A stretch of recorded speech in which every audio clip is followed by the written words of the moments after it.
Sudan के civil war में फंसे भारतीयों की ऑपरेशन कावेरी के तहत वतन वापसी हो रही है। इसमें 367 नागरिकों का पहला बैच जद्दा से नई दिल्ली पहुंचा है, तो वहीं गुरुवार को छठे बैच में 128 लोगों को सूडान से जेद्दाह लाया गया है। इससे पहले दिल्ली एयरपोर्ट पर बुधवार को पहुंचते ही लोगों ने भारत माता जय के नारे लगाए और इंडियन आर्मी जिंदाबाद से वातावरण को खुशनुमा बना दिया। इस बीच राजस्थान के सीएम अशोक गहलोत की पहल रंग लाई और मरुदरा के 29 लोगों की घर वापसी हुई है। इससे पहले सीएम गहलोत ने सूडान में फंसे लोगों की मदद के लिए हेल्पलाइन भी शुरू की है। यहां आए राजस्थान के कामगारों ने नम आंखों से आप बीती सुनाई। इस दौरान वतन वापसी से उनके चेहरों पर मुस्कान लौट आई। भारतीयों को किया एयरलिफ्ट, नाजुक हालातों में किया सुरक्षित रेस्क्यू। 1000 से ज्यादा भारतीयों की हुई वतन वापसी। राजस्थान के 29 कामगार भी लौटे अपने घर। घर वापसी पर लौटी खुशियां, खिला चेहरों का नूर। एयरपोर्ट पर लगाए भारत माता की जय के नारे।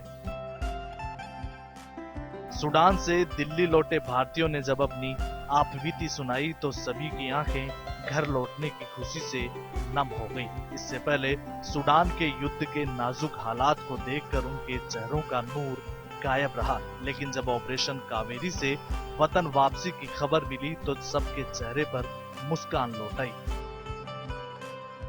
सभी ने कहा, यहाँ की सरजमी पर ही मर मिट जाना है, भारत जान से भी प्यारा है। दिल्ली लौटे राजस्थानियों ने कहा कि युद्ध का जो मंजर देखा उसके बाद हम नहीं जानते थे कि हम में से कौन जिंदा रहेगा और कौन घर लौटेगा। सूडान में छिड़े गृह युद्ध से वहां काम कर रहे राजस्थानियों ने भी बहुत पीड़ा झेली है। युद्ध के बीच सकुशल दिल्ली पहुंचे डीडवाना के सुनील ने युद्ध का मंजर याद किया तो उनकी रूह कांप उठी और बोलते हुए आंखें भी नम हो गई। To the port of Sudan because of the high demand. So we were trying, everybody was trying, okay, let's, whosoever can get it, do it and reach it there. Don't wait for that embassies to do it because it may take another 2, 3, 4 days extra. Because of that, it was really high demand. The buses were really high demand to reach from Khartoum to Port of Sudan. Fine, that was done. There were some hiccups there. The people had volunteered to help the team. Even some of my colleagues, they volunteered to prepare that list, prepare the data, who is coming in, who is going out.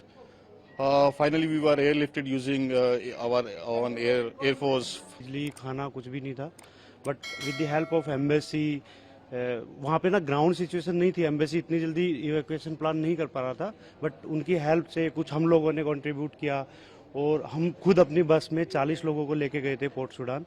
वहाँ पर embassy की, government की काफ़ी help मिली। वहाँ पर भी हम volunteer कर रहे थे, तो अभी भी अराउंड 2000 के आसपास लोग पहुँच चुके होंगे पोर्ट सूडान।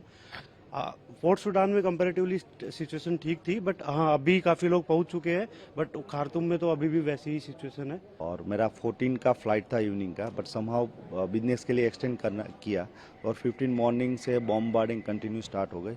हम होटल के सामने से सब कुछ देख रहे हैं। Mainly thank you to Indian army, Narendra Modi ji, Jaishankar ji and all the government employees. So back to come in India. Sudan से ऑपरेशन कावेरी के तहत अब तक कई भारतीय नागरिकों को भारत लाया जा रहा है और इसमें से कई राजस्थान प्रवासी भी है जो सूडान से आंतरिक संकट से जूझ रहे, जो युद्ध से निकलकर भारत वापस लौटे हैं। उन्होंने अपनी आपबीती बताई कि किस तरीके से सूडान के अंदर उनकी कंपनी, उनके घरों में घुसकर वहां की सेना ने उनके सीने पे बंदूक रखकर उनके मोबाइल फोन्स छीने, फिर उनके साथ मारपीट की और कई लोगों के साथ बदसलूकी भी की।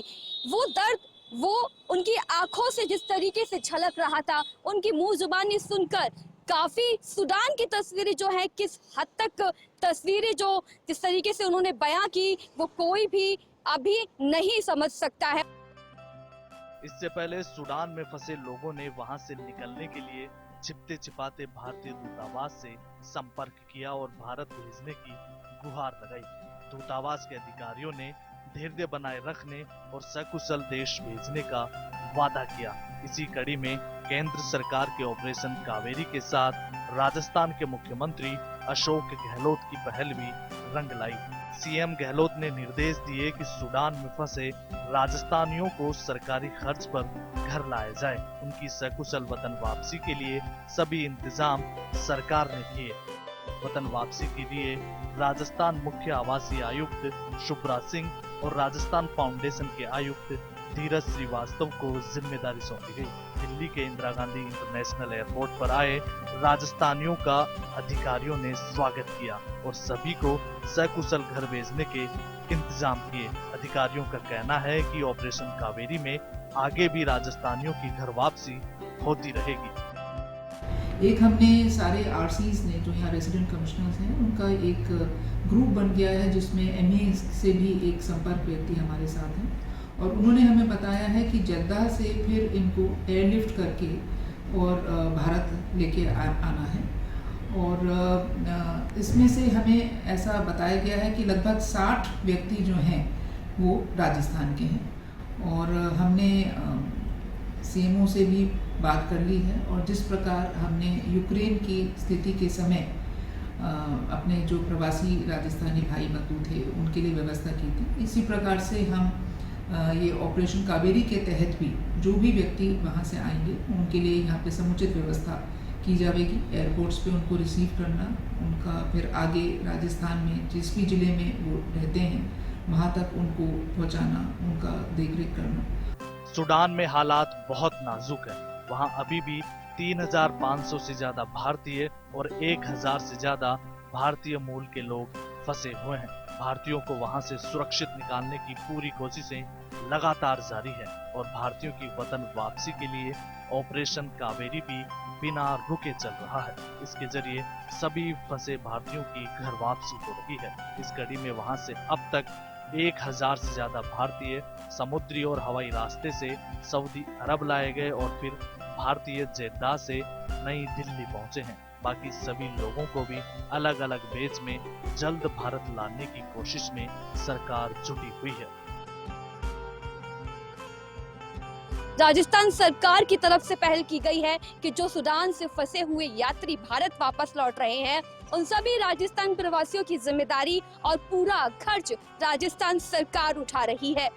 जयपुर से वरिष्ठ संवाददाता दिनेश सविता के साथ मैं ज्योति सिंह, दिल्ली A1 न्यूज।